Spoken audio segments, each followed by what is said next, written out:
4 ની વિભાજ્યતાની ચાવી। તો શું છે ભાઈ જુઓ કે જે સંખ્યાના એકમ અને દશકના અંક વડે બનતી સંખ્યાને જો 4 વડે નિશેષ ભાગી શકાય તો તે સંખ્યાને પણ 4 વડે નિશેષ ભાગી શકાય। બોલો ચલો, જે સંખ્યાના એકમ અને દશકના અંક વડે બનતી સંખ્યાને જો 4 વડે નિશેષ ભાગી શકાય તો તે સંખ્યાને પણ 4 વડે નિશેષ ભાગી।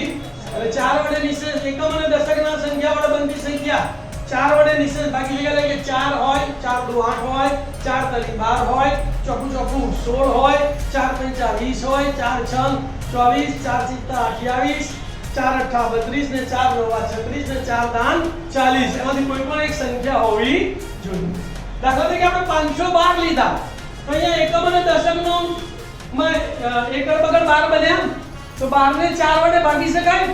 4 એકા 4, 4 દુ 8, 4 તરી 12 ભાગી શકાય। તો 512 ને પણ 4 વડે ભાગી શકાય। ચેક કરીએ આપણે, જુઓ 4 એકા 4, 5 માંથી 4 ગયા તો 1 ઉપરથી ઉતાર્યો 1 એટલે 11 રહ્યા, 4 દુ 8, 11 માંથી 8 ગયા તો 3 ઉપરથી ઉતાર્યો બગડો 32 થયા, 4 અઠ્ઠા 32, 32 માંથી 32 ગયા 0 0, શેષ 0 આવી ગઈ। હવે 512 હોય કે 912 હોય કે 812 હોય કે 8912 હોય કે 9812 હોય, અહીંયા 12 આવે એટલે એને 4 વડે ભાગી।